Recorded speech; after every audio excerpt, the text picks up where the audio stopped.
Wolves is asking Minnesotans to respect our true wildlife manager, the wolf. Their survival is critical to our ecosystems, our communities, and even our economy. As highly intelligent animals with strong social bonds, Minnesota wolves deserve to be protected and admired. Learn more at howlingforwolves.org. Let's live and let howl. Get vaccinated while discovering the inspiring work of Native American STEM professionals. The Department of Indian Work St. Paul will host a COVID vaccine clinic on Saturday, January 28th at the Science Museum of Minnesota's Native American STEM Day.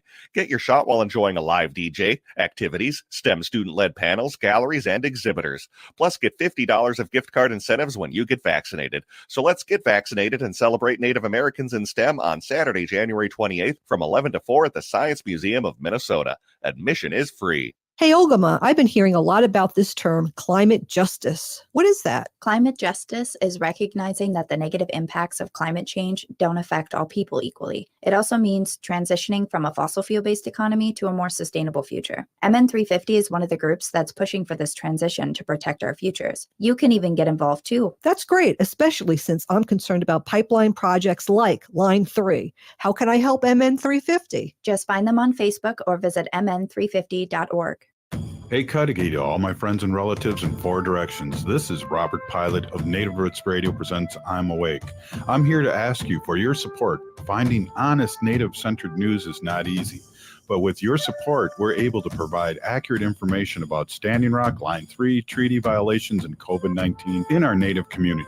Please visit Native Roots Radio Network on Patreon and donate if you can. That's Native Roots Radio Network on Patreon. Pinigigi, and thank you for your support. COVID-19 is still here. It's not too late to get your booster. Staying up to date with vaccines can help you protect yourself from getting seriously ill from COVID-19. Get your booster at the 360 Colburn Clinic, operated by St. Paul Ramsey County Public Health, for a chance to win one of 5 $500 Visa gift cards. Each week in January, a winner will be selected from eligible persons age 5 and up who got their COVID-19 booster. To learn more and schedule your appointment, visit ramseycounty.us/booster. With your AM 950 weather, I'm Brett Johnson. Look for some light snow tonight with a low around 7, Thursday sunny with a high near 12, and Friday about 1 to 2 inches of snow with a high near 16. Check out the award-winning Hazel's Northeast for a delicious meal any time of the day. Breakfast favorites include the meat waffle, hippie cakes, and chicken fried steak and eggs, while for dinner, try selections like the meatloaf and mushroom ravioli. Hazel's Northeast is located off 29th and Johnson, or at hazelsnetogo.com. Portions of Native Roots Radio may be pre-recorded. It's a good day to be indigenous. Get up, stand up. They are going to become more brutal. Because all the hippies were trying to be Indians anyway. They're going to become more repressive because it's a matter of dollars and their illusionary concepts of power. Hey, Victor. We must live in balance with the earth. And also with recent happenings at Wounded Knee. I have become more. Welcome to Native Roots Radio presents I'm Awake, and I'm your host, Wakanja Hade. With the earth. Oh, Robert, we're not hearing you, or at least I'm not.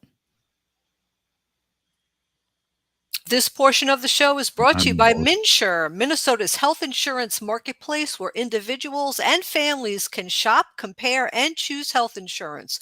Go to MNsure.org. That's MNSURE.org. Oh. We can't hear you, individuals Robert. And families can shop, compare, and choose health insurance. All right. I don't know why we've got a reverb on that. Wendy, are you hearing me okay? I'm hearing you fine. We are having technical difficulties, and we cannot hear Robert, who is our host of Native Roots Radio. Hey, that's okay. We'll Hello? Can you hear me? Yes. There it is. Okay. Yeah. I'm in the Twilight Zone here in St. Paul, Minnesota. I'm here at the home office here, and Wendy's in New York City holding down the fort, and Ogma's up in the deep, deep north. And I just want to say, hey, Cudahy to all my friends and relatives in four directions. You are listening to Native Roots Radio presents I'm Awake, and today we have special guest Bob Rice, who owns the Powwow Grounds here in the Twin Cities, Minneapolis, and we want to quiz him because it's kind of a place where everybody meets.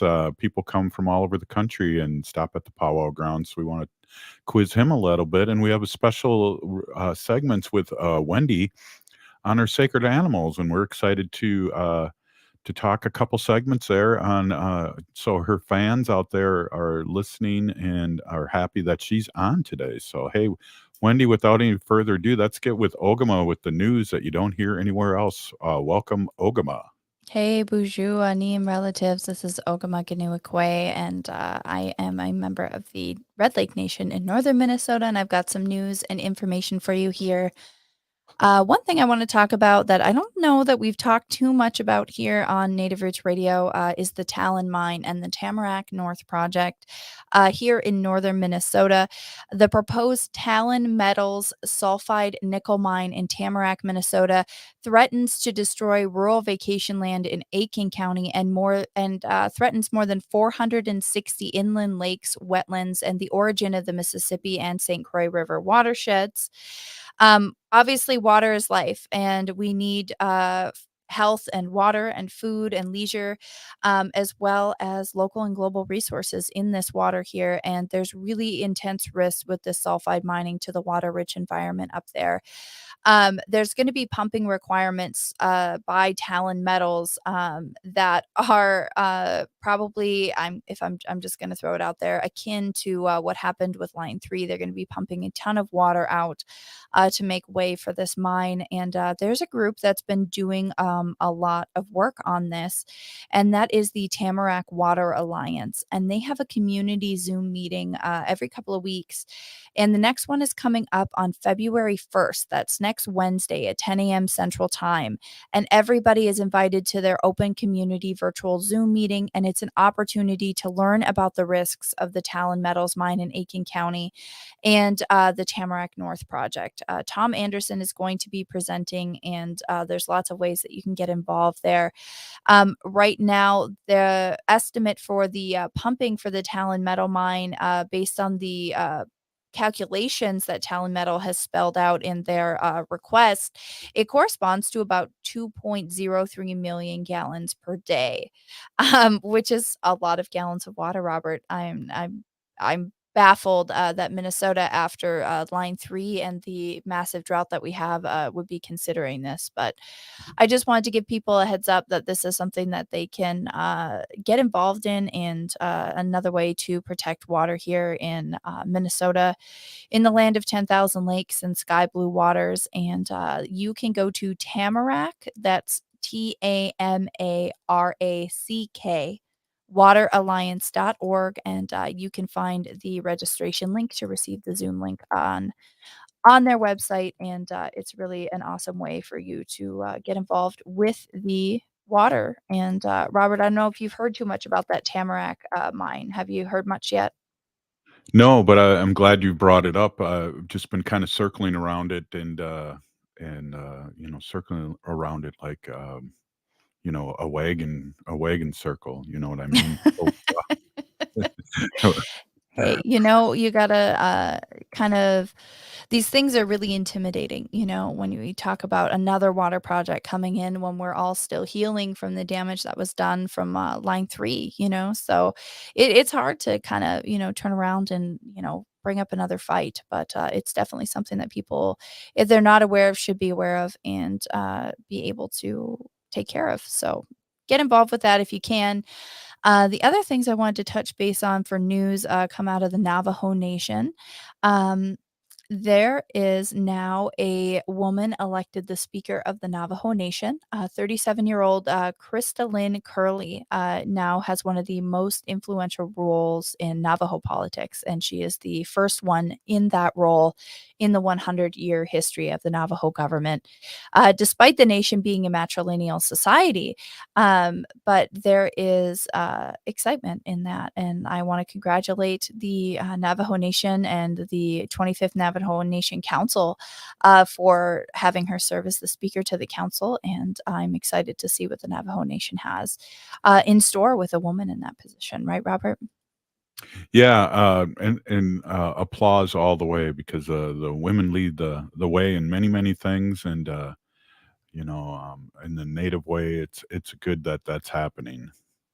Exactly. And I think that more and more we're going to see this happening both in tribal nations and both in the U.S. government as well. We're going to have more and more women of color in places because I don't know about you, but as a woman of color, Robert, I am tired of the way things are. And there's definitely a lot of us who are feeling that way. And running for office and taking an elected position or working for an elected position within your tribe is a really great way to do that. A little bit of sad news, though, Robert, for our relatives in Hawaii. ICT just did a story here that, according to the census, the biggest growth of Native Hawaiian and other Pacific Islander populations was in Clark County, Nevada, which is Las Vegas, which means that Native Hawaiians cannot afford to stay in Hawaii. They interviewed a family, and the family said that they were basically sharing one room, and the monthly rent was $2,300, and then it increased. And they're basically priced out of the median price range in Hawaii, where the median price for a single family home is about $900,000. And that was during the pandemic. And on the most popular island where Honolulu is, the median price is more than $1 million.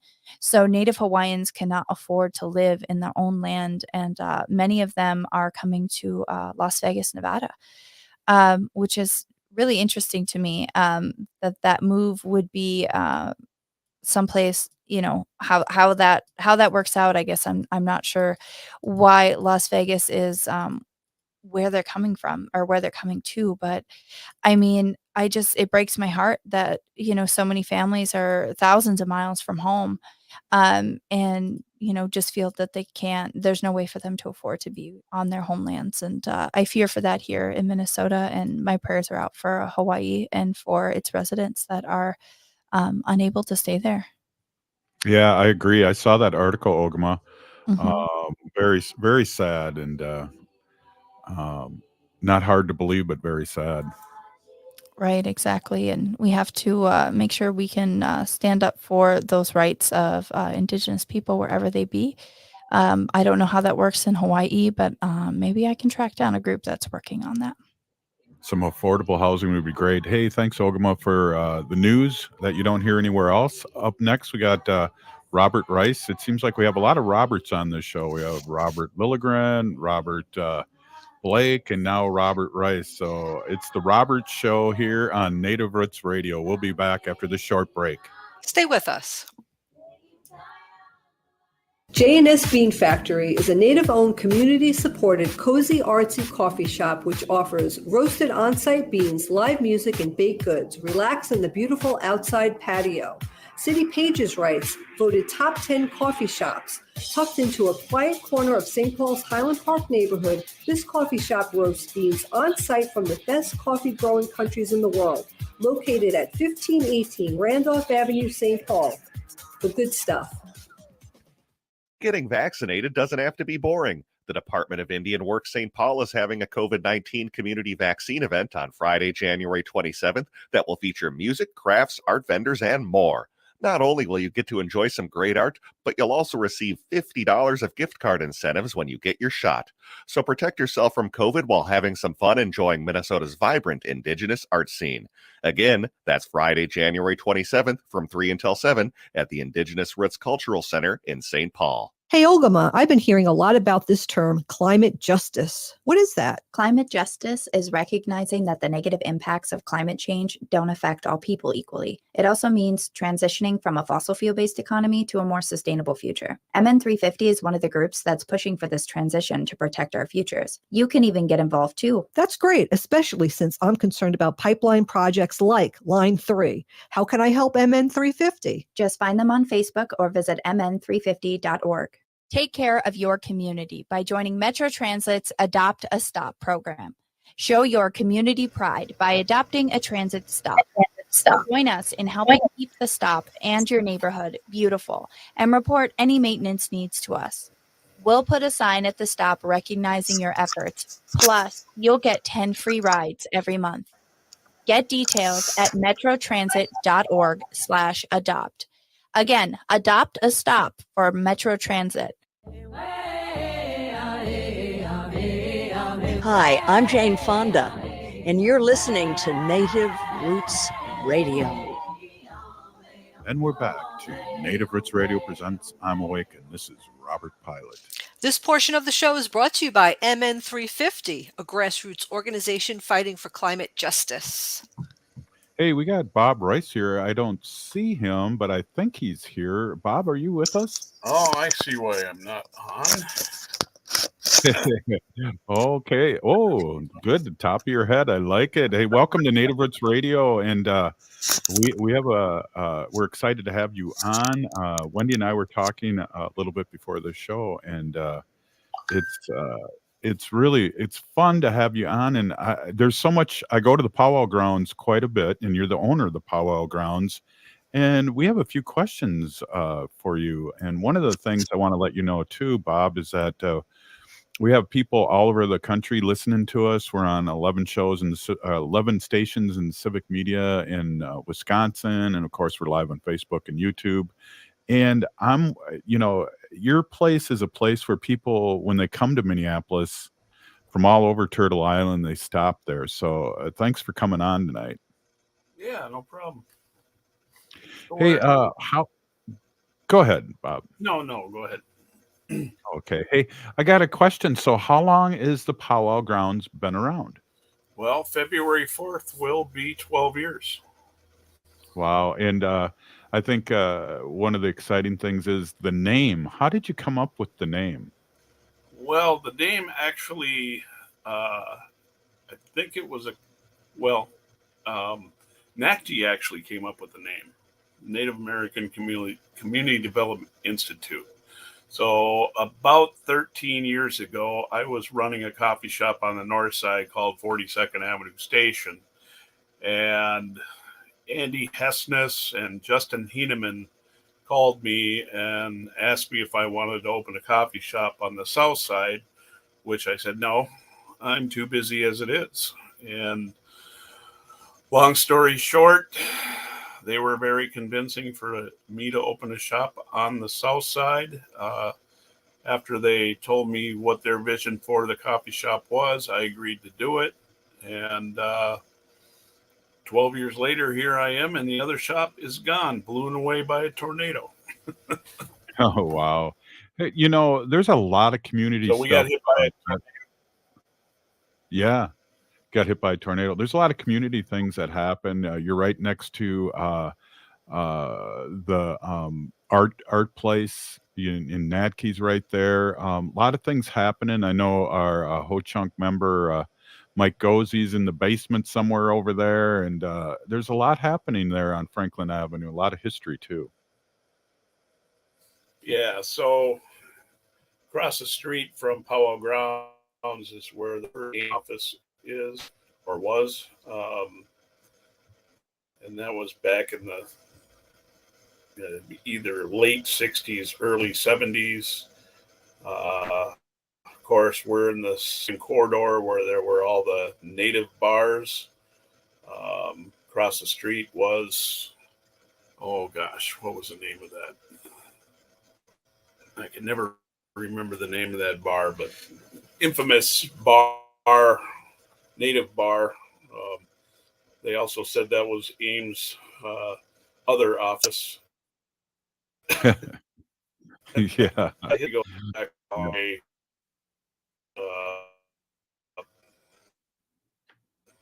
what happened? And my uncle was actually living on the streets in that area. Okay. My uncle was living on the streets over there back in the day, and you had the Kamad cheese, and so we'd get the Kamad cheese from them and barter with them basically, and so lots of my aunties and uncles lived around there, so I had a lot of memories from back then. I've always been a North Sider. My family moved there in the 50s, and so North Side, South Side. But anyways, Pat Bellinger, my cousin, part of AIM, Ronald Briss, done a lot of philanthropy work there. Back when my father died, family immediately kind of lost connection with the side of our family. And coming back to Franklin Avenue was like, oh yeah, this is my family. These are my people. So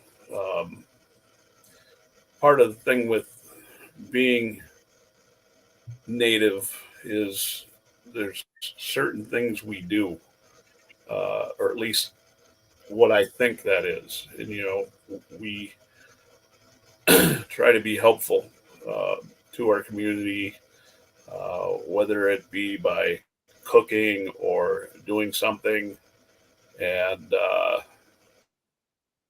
I think that vision kind of happened at Powwow Grounds.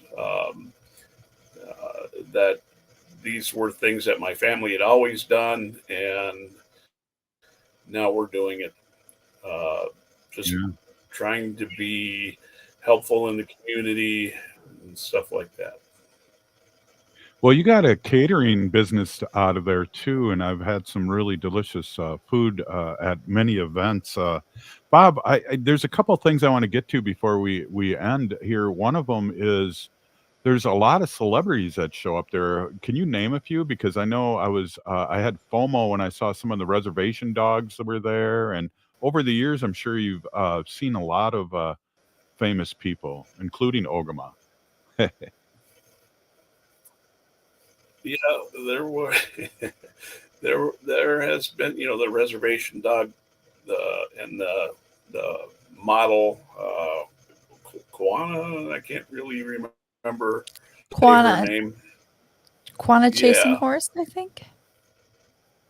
Yeah. Okay, and so it was kind of cool to see them there. Because I watched Reservation Dogs and loved it, and just that humor that that you find with that show, native humor, and of course Kwana, she's gorgeous, and it was nice to have her show up there. So it was kind of nice. I told them that I thought they would become famous because they came to Powwow Grounds. Yeah. Exactly. Hey, I want to back up a couple of years ago when George Floyd was murdered, and how you and all my relations, art place, and also the Powwow Grounds became so involved for the neighborhood. And I know Ogama and a bunch of people came from all over the country to protect Franklin Avenue, and you were a huge part of that, Bob. Well, like I said, with what my family has taught me is that we're going to be helpers, being helpful. And it was Mike Gozi and Frank Perro, we were talking, I had already the insurance company say, hey, how's my insurance? I'm going to burn down. Do I have good insurance? And they said, yeah. So then we sat down, we were talking about what we could do as a group. And we thought, well, let's bring people together. We'll try to pick the neighborhood. We'll set up people at different Native organizations along Franklin Avenue and off Franklin Avenue. And so we had done that. And that meant that I was at Powwow Grounds 24 hours a day for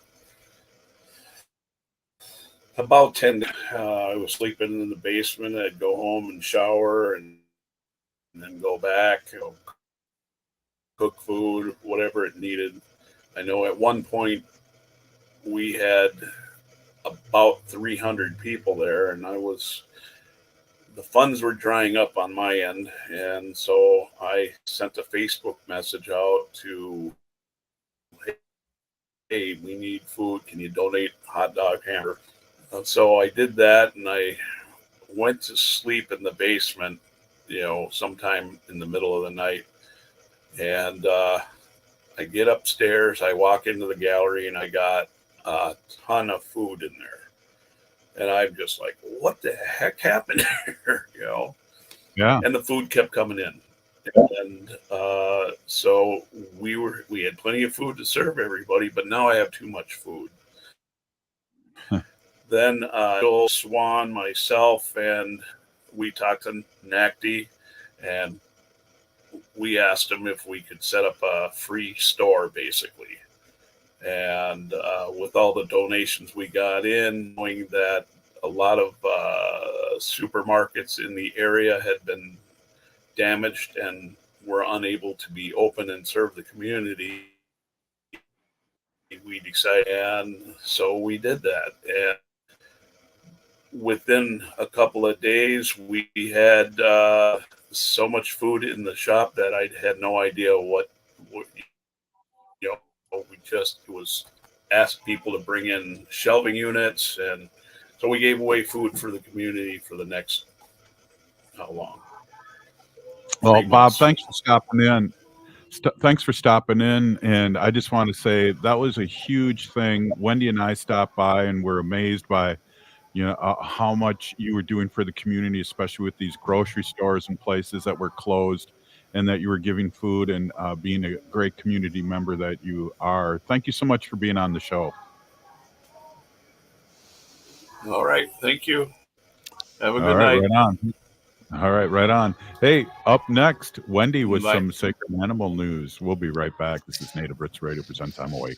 Stay with us. COVID-19 is still here. It's not too late to get your booster. Staying up to date with vaccines can help you protect yourself from getting seriously ill from COVID-19. Get your booster at the 360 Colburn Clinic, operated by St. Paul Ramsey County Public Health, for a chance to win one of 5 $500 Visa gift cards. Each week in January, a winner will be selected from eligible persons age 5 and up who got their COVID-19 booster. To learn more and schedule your appointment, visit ramseycounty.us/booster. Take care of your community by joining Metro Transit's Adopt a Stop program. Show your community pride by adopting a transit stop. Join us in helping keep the stop and your neighborhood beautiful, and report any maintenance needs to us. We'll put a sign at the stop recognizing your efforts. Plus, you'll get 10 free rides every month. Get details at metrotransit.org/adopt. Again, adopt a stop for Metro Transit. Hello, Minnesota. This is Tom Hartman, and you can catch me every weekday from 11 to 2 right here on AM 950, the progressive voice of Minnesota. It's smart radio for smart people. Winter is here, and there's a good chance your home isn't being heated efficiently. And it's likely because of air sealing and insulation problems. Inadequate attic insulation is the leading contributor to high energy bills, cold rooms, and ice dams. Great news, the energy-efficient pros at Snap Construction can fix it all. Stop the heat from leaking out and save. Call 612-333-SNAP or visit snapconstruction.com for your free infrared energy inspection. Install with Snap Construction and qualify for over $750 in rebates and incentives. State and city programs are now offering 0% financing for qualifying insulation upgrades. So call Snap Construction for your free insulation energy consultation and start saving on your energy bills. Call 612-333-SNAP. That's 612-333-SNAP. Or visit snapconstruction.com. Snap Construction is arguably the most well-reviewed insulation and exterior contractor in the metro area. Visit snapconstruction.com. Would you let animals pick your insurance? Do you really need to experience mayhem to get the best rates? Or how about a celebrity quarterback or fake university saving you money? There's a lot of marketing stunts when it comes to insurance, but what you really need is someone looking out for you. Call Array Insurance, and they will work hard to find you the best insurance coverage and rates. To avoid gimmicks, call Cheryl at Array, 763-504-3067, or arrayinsurance.com. Array Insurance, working hard for you. Hey, it's Tom telling you how All Energy Solar can make you see green in 2023. Fossil fuel prices will continue to rise this year, so lock in an energy rate with a new system from All Energy Solar. Solar panels from All Energy Solar last 25 to 30 years, giving you stable energy costs for decades to come. And besides solar panels, All Energy Solar can also help with solar battery storage and electric car charging stations. For 2023, many tax incentives are available, and All Energy Solar can walk you through the entire process. The Inflation Reduction Act included an extension and increase to the federal solar tax credit. Plus, many local utilities and communities in Minnesota offer solar rebates. But don't delay. Many local incentives are claimed on a first-come, first-served basis. And if you wait until the traditional spring construction season, those incentives will likely be gone. So make 2023 your greenest year ever, both environmentally and financially. Get a free no-obligation assessment from All Energy Solar by visiting allenergysolar.com. With your AM 950 weather, I'm Brett Johnson. Look for some light snow tonight with a low around 7, Thursday sunny with a high near 12, and Friday about 1 to 2 inches of snow with a high near 16. Hazel's Northeast has some of the most creatively prepared comfort food you'll find for any meal of the day. Favorites include the Drunken Banana French Toast, Buttermilk Fried Chicken Sandwich, and Swedish Meatballs. Open Tuesdays through Saturdays from 8 to 8 with a Sunday brunch from 8 until 2. Located off 29th and Johnson. More at hazelsnetogo.com. This portion of the show is supported by Howling for Wolves. Please join Howling for Wolves on Wolf Day, Tuesday, February 7th, 2023 at the Minnesota State Capitol. You can sign up on Howling for Wolves event page. Howling for Wolves, protecting wolves for future generations. Welcome back to Native Roots Radio Presents I'm Awake, and this is Robert Pilot. And this portion of the show is brought to you by Howling for Wolves, protecting wolves for future generations. I think we'll be doing that a couple more times. Hey, I want to introduce my awesome and beautiful wife, Wendy. Wendy's been an animal advocate for many years. I stopped with one many. Did you notice that, Wendy? Thank you. I appreciate it. Many. Yeah, and you've been an animal advocate, and you talk about our sacred animals, which are all our animals and relatives out there with hooves, tails, fins, little hoofs. Welcome, and we're going to do a special show here with you, Wendy. We're going to have you on for 2 segments. Well, that's great because I have a lot to say. Thank you very much, Robert and Ogama. My name is Hanaji Hihani, and that means cares for them. I was given that name by my Dega Curtis. Curtis goes by Mashke Hanajinga, which means walks on white clouds. I'm a humane policy volunteer leader for the Humane Society of the United States, and I work on animal issues at the local and state level. It's always my pleasure to do that.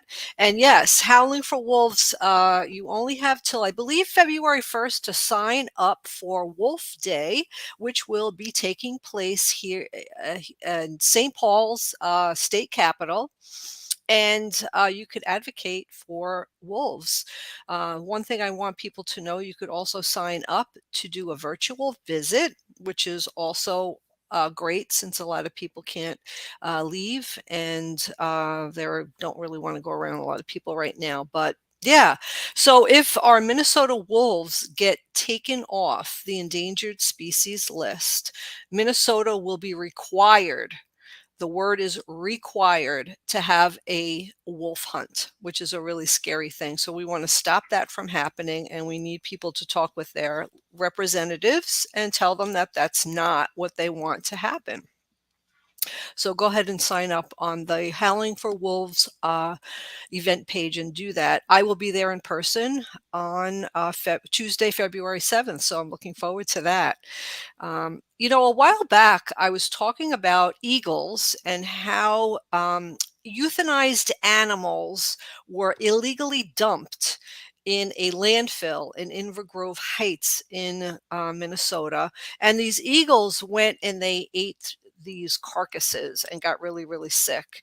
And the University of Minnesota Raptor Center took care of these animals that were really on death's door. So I want to just talk about that a little bit, and I have an update.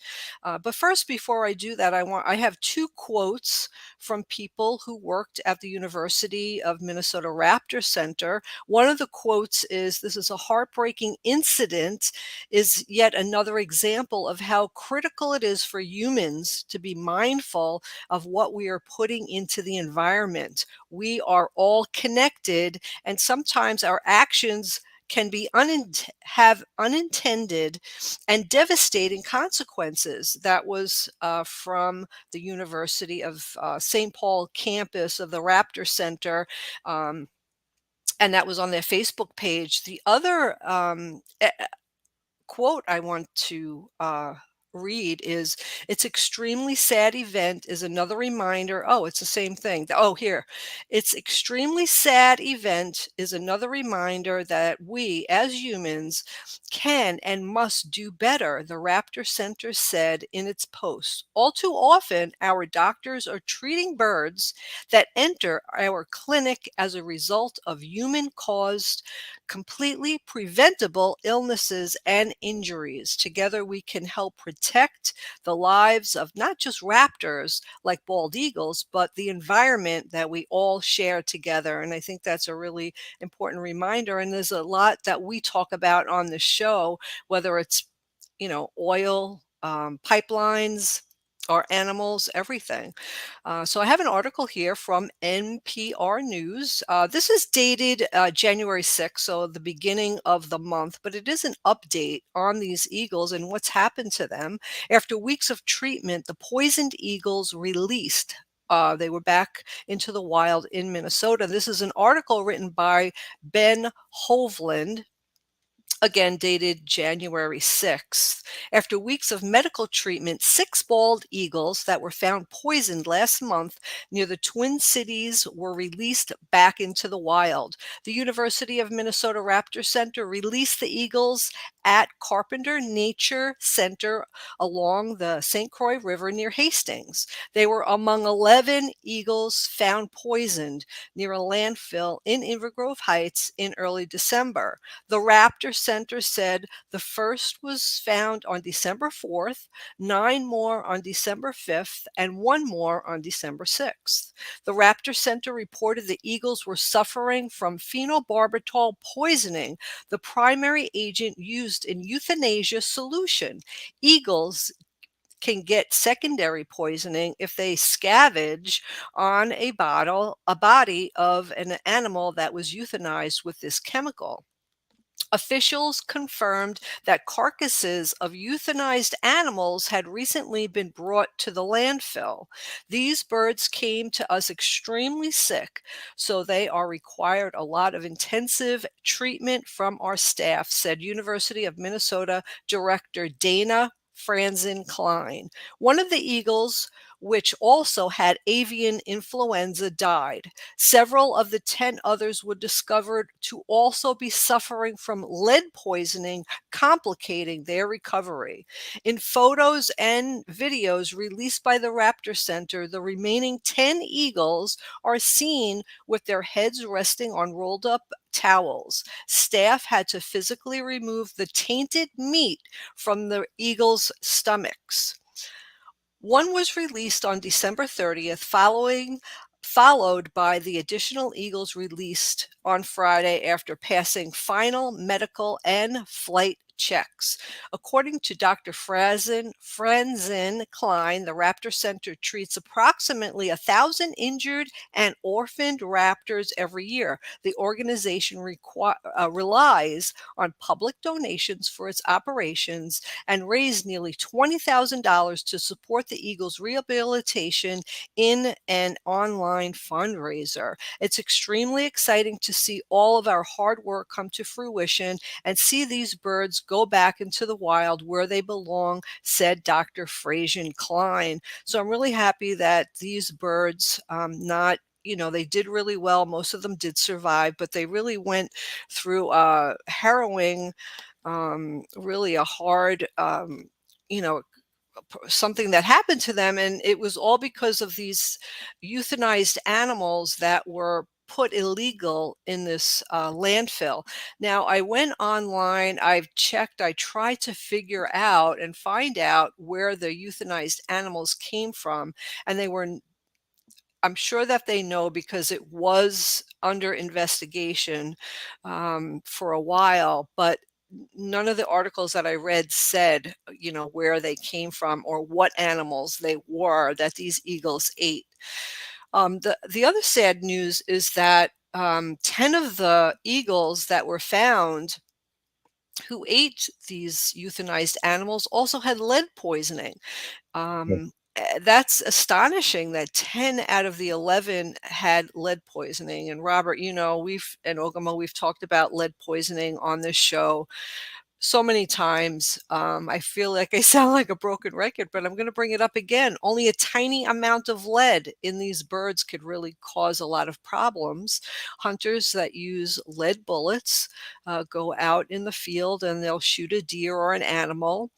They may not kill the animal. The animal may run away and die elsewhere, and the carcass is fed on by other animals, raptors, all kinds of other animals, and the lead that is in that bullet will poison these animals.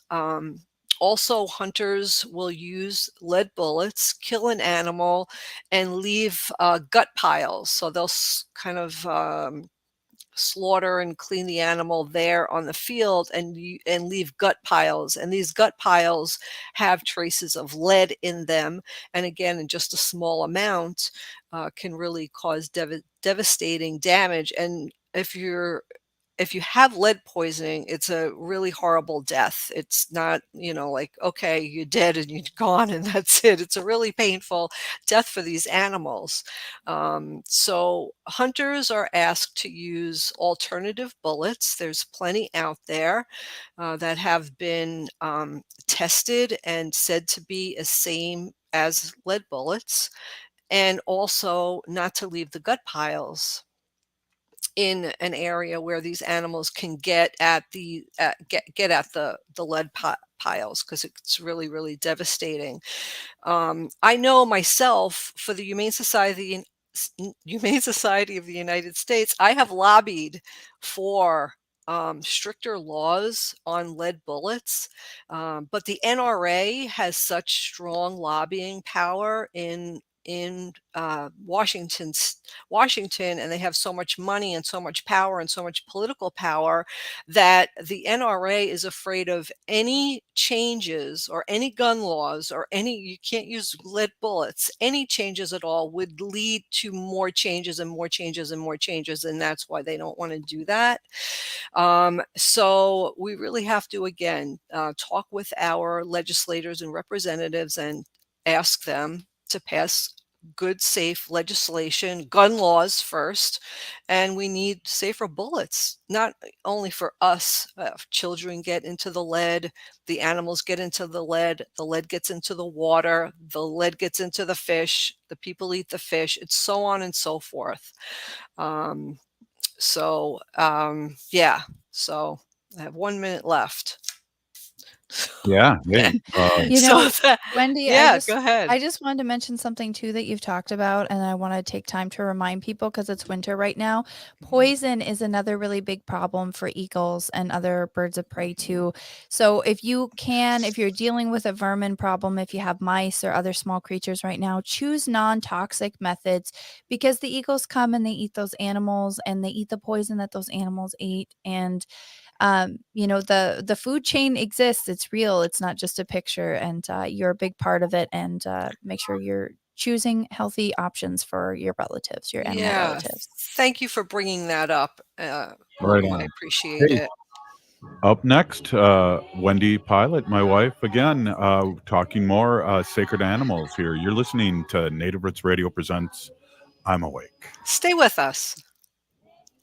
Hey, Ogama, I've been hearing a lot about this term, climate justice. What is that? Climate justice is recognizing that the negative impacts of climate change don't affect all people equally. It also means transitioning from a fossil fuel-based economy to a more sustainable future. MN350 is one of the groups that's pushing for this transition to protect our futures. You can even get involved too. That's great, especially since I'm concerned about pipeline projects like Line 3. How can I help MN350? Just find them on Facebook or visit mn350.org. Minnesota has the only original wolf population in the continental United States, and 80% of Minnesotans believe the wolf should be protected. Howling for Wolves is asking Minnesotans to respect our true wildlife manager, the wolf. Their survival is critical to our ecosystems, our communities, and even our economy. As highly intelligent animals with strong social bonds, Minnesota wolves deserve to be protected and admired. Learn more at howlingforwolves.org. Let's live and let howl. COVID-19 is still here. It's not too late to get your booster. Staying up to date with vaccines can help you protect yourself from getting seriously ill from COVID-19. Get your booster at the 360 Colburn Clinic, operated by St. Paul Ramsey County Public Health, for a chance to win one of five $500 Visa gift cards. Each week in January, a winner will be selected from eligible persons age 5 and up who got their COVID-19 booster. To learn more and schedule your appointment, visit ramseycounty.us/booster. Get vaccinated while discovering the inspiring work of Native American STEM professionals. The Department of Indian Work St. Paul will host a COVID vaccine clinic on Saturday, January 28th at the Science Museum of Minnesota's Native American STEM Day. Get your shot while enjoying a live DJ, activities, STEM student-led panels, galleries, and exhibitors. Plus, get $50 of gift card incentives when you get vaccinated. So let's get vaccinated and celebrate Native Americans in STEM on Saturday, January 28th from 11 to 4 at the Science Museum of Minnesota. Admission is free.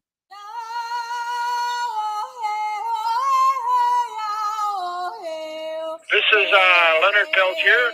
I am in Coleman 1 U.S. Penitentiary, and I'm listening to Native Roots Radio.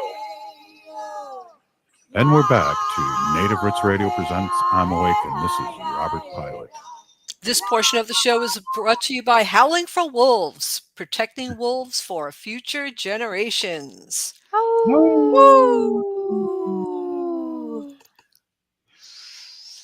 Hey, I don't know. Before we get going on this, Wendy, I don't know, Michael, I just got this up. Did you know this? Line 3 activist Alexander James Webb was acquitted on all charges, including criminal trespassing today in Duluth, Minnesota, citing treaty rights as a reason for his presence.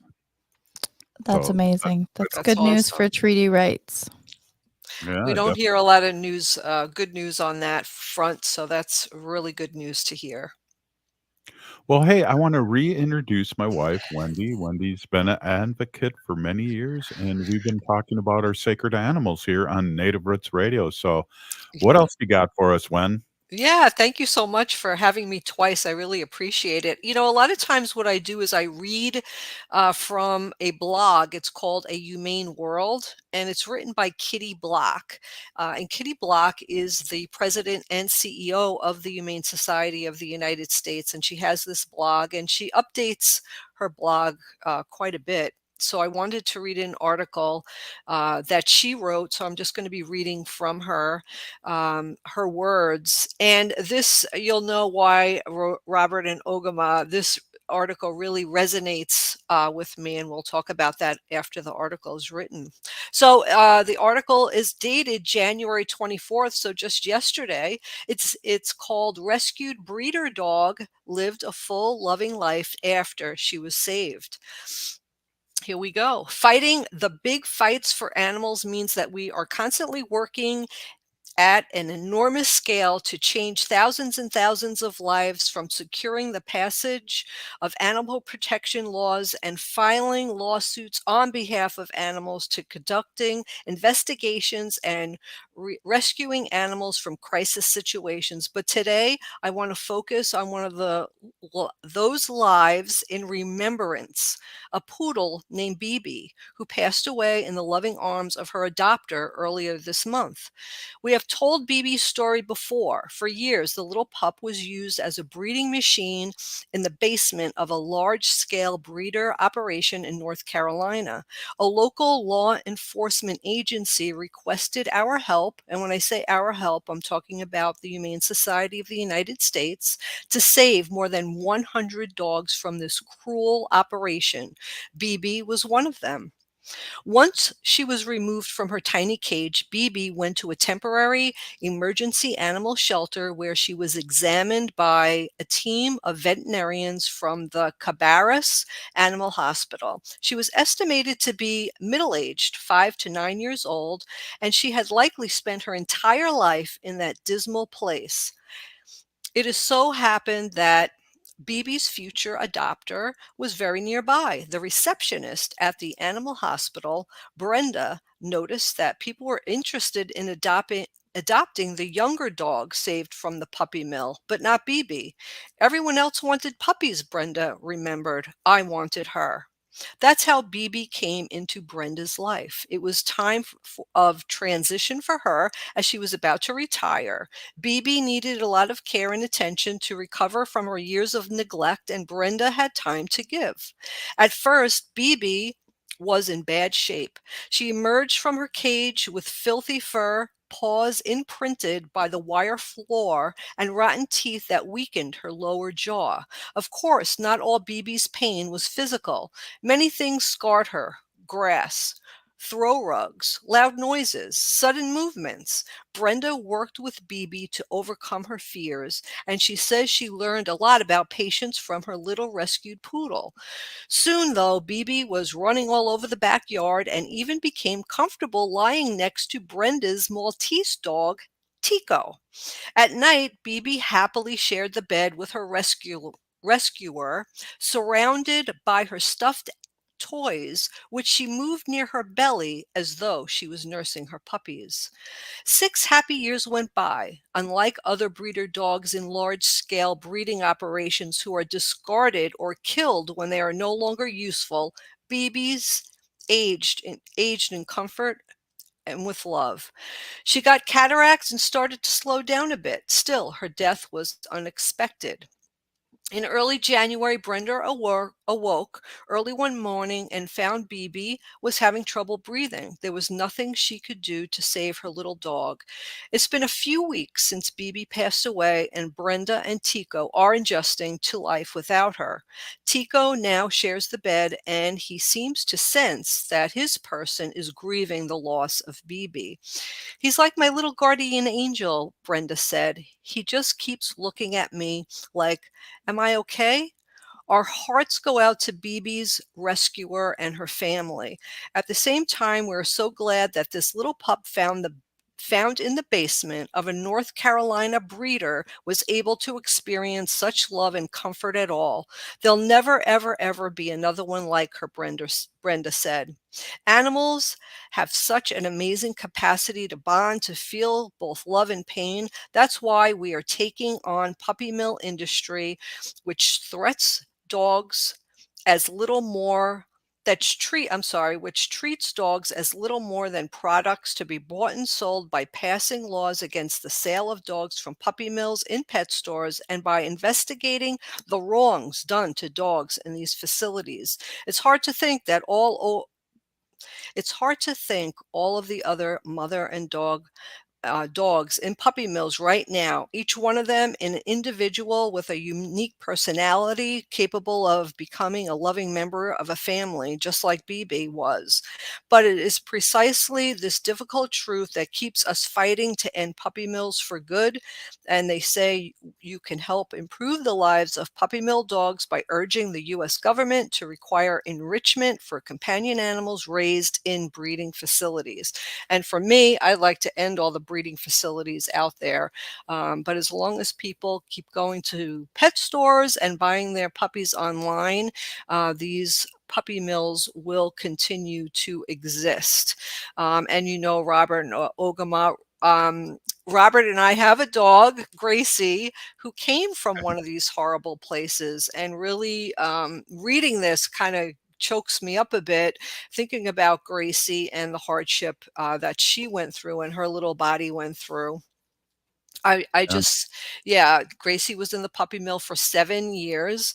Robert and I have her over a little over 5.5 years, and our goal is to have her longer than she was in the puppy mill. And we always hope that she has forgotten um, the hardship that she went through in that puppy mill. So, we always encourage, and you know what? It's so frustrating to me because I post this on my Facebook page. We've talked about this 100 times on the show.